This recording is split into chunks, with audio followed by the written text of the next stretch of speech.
मेरे साथ हैं भाजपा के नेता और दिल्ली प्रदेश उपाध्यक्ष और अध्यक्ष दिल्ली प्रदेश अनुसूचित जाति के पूर्व अध्यक्ष छत्रपाल जी। इस समय वर्तमान में जिला प्रभारी हैं महरौली ज़िले के और ज़िले के अध्यक्ष रहे। और आज की परिस्थितियों पर करते चर्चा कि जैसे ही केजरीवाल जी को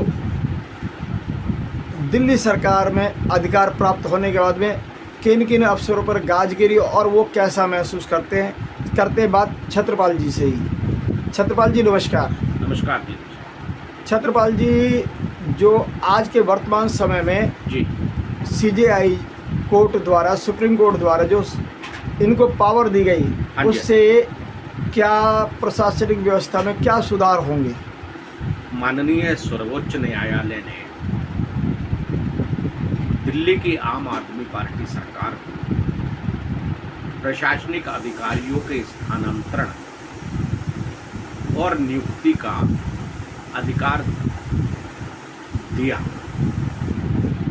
अधिकार उनकी दृष्टि में, यदि माननीय सर्वोच्च न्यायालय ने यह अनुमान, भावना किशोर जो टाइम्स नाउ की पत्रकार थी, वो पीछे जालंधर गई और वहाँ सीएम की एक रिपोर्टिंग के लिए वो गई थी।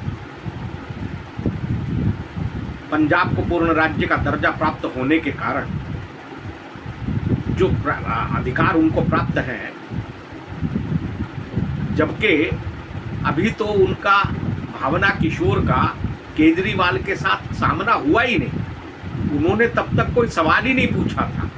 वो रिपोर्टिंग के लिए गई, अपनी गाड़ी में बैठी हैं, वहाँ पंजाब पुलिस के आईबी के लोगों ने उनको घेरा और घेर कर उनको पकड़कर ले गए और ले जा करके उन पर अवैध रूप से SC/ST एक्ट लगा दिया।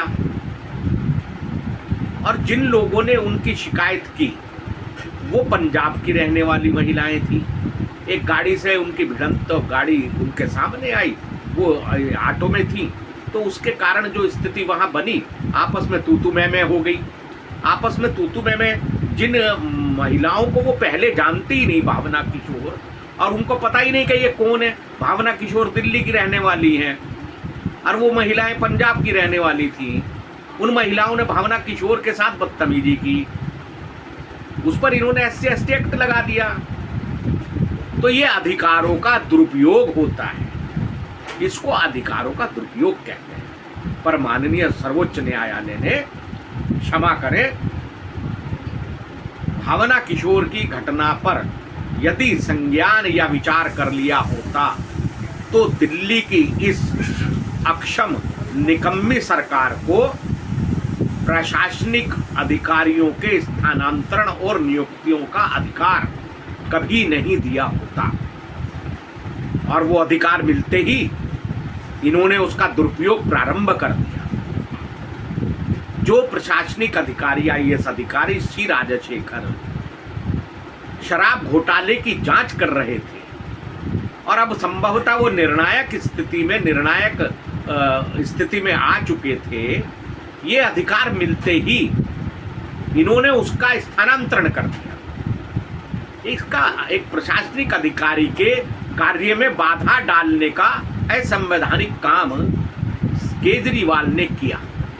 तो ये कैसे पता? एक तरफ संविधान की शपथ लेते हैं, दूसरी ओर प्रशासनिक कामों में अड़ंगा लगाते हैं। ये दिल्ली के उपराज्यपाल के ऊपर आक्षेप करते थे, आरोप लगाते थे कि ये हमें काम नहीं करने देते, ये नहीं करने देते, वो नहीं करने देते। अब क्या हुआ भाई? सुप्रीम कोर्ट ने आपको अधिकार दिया, आपने उसका दुरुपयोग शुरू कर दिया। अभी एक दिन पहले ही इन्होंने एक दलित समाज के बड़े अधिकारी हैं आशीष मोर, उन आशीष मोर को और गिन्नी सिंह, उनको उनके पद से हटाने का काम कर दिया है इन्होंने। ये दलित समाज की दुहाई देते हैं, दलित समाज के लोगों को ये मूर्ख समझते हैं। उन दोनों अधिकारियों को इन्होंने हटा दिया। इससे पता चलता है कि अक्षम सरकार है, निकम्मी सरकार है और ये मुख्यमंत्री तो पहले से ही कहते हैं मैं तो अराजक हूं, मैं अराजकतावादी हूं। अब जो अराजकतावादी है वो संविधान का पालन कैसे करेगा, संविधान की रक्षा कैसे कर सकता है?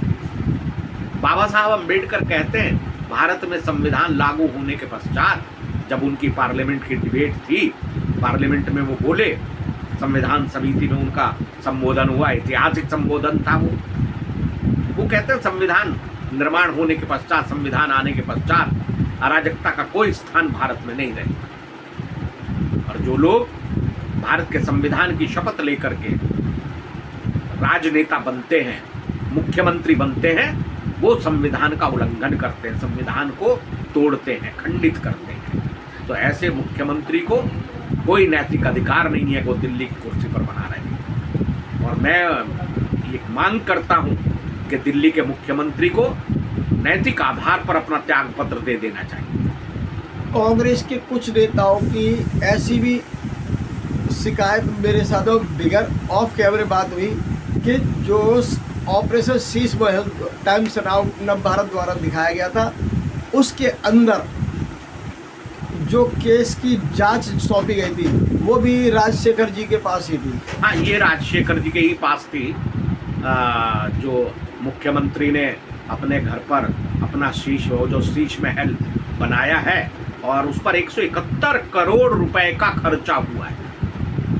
तो क्या इसके पीछे वो कारण भी है? वो भी एक कारण है, वो भी एक कारण है। और सही अर्थों में ये उस जांच को प्रभावित करने के लिए ये सब किया गया है।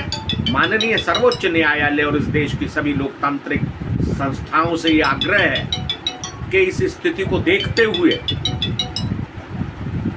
माननीय सुप्रीम कोर्ट को, सर्वोच्च न्यायालय को स्वतः संज्ञान लेना चाहिए। और जब वो उनको लगता है कि कहीं उल्लंघन हो रहा था, तो ये उल्लंघन नहीं है संविधान का कि जब जांच चल रही है, वो जब ये कहा जा रहा था कि दुरुपयोग होगा, तो दुरुपयोग हुआ ना। तो आप क्या चाहते हैं कि जब तक जांच चल रही है सी राजशेखर जी को ही जांच अधिकारी बना के रखा जाए? सुप्रीम कोर्ट को इस मामले में स्वतः संज्ञान लेते हुए सामने आना चाहिए, क्योंकि माननीय सर्वोच्च न्यायालय के आदेश के पश्चात ही इस प्रकार का घृणित काम, दुरुपयोग अधिकारों का, ये हुआ है। तो क्षमा चाहता हूं मैं कि इसके लिए सुप्रीम कोर्ट भी समान रूप से इस मामले में गड़बड़ हुई है। ये कहीं ना कहीं संविधान के साथ खिलवाड़ हुआ है, संविधान का उल्लंघन है ये सीधा सा। मैं सम्मान करता हूं सर्वोच्च न्यायालय, लेकिन जिस प्रकार का ये घटना चक्र हुआ है ये निंदनीय है। इसकी निंदा जितनी की जाए उतना कम है। और इसलिए मैं अरविंद केजरीवाल से उनके त्यागपत्र की मांग करता हूँ। नैतिक आधार पर उनको बने रहने का अधिकार नहीं है, क्योंकि उन्होंने भारत के संविधान की शपथ ली है और उनका ये कार्य, ये अराजकतापूर्ण कार्य है। इसके लिए उनको कभी क्षमा नहीं किया जा सकता। आप और कोई दिल्ली की परिस्थितियों पे देखते हुए क्या कहना चाहते हैं? आज की दिल्ली की कानून व्यवस्था या जो रेहड़ी पटरी वालों के साथ में जो लगातार उजाड़ीकरण की जो प्रक्रिया चल रही है पूरी दिल्ली में, उसको किस नज़रिए से देखते हैं? क्योंकि आज ही साउथ जोन ग्रीन पार्क में एक प्रदर्शन हुआ था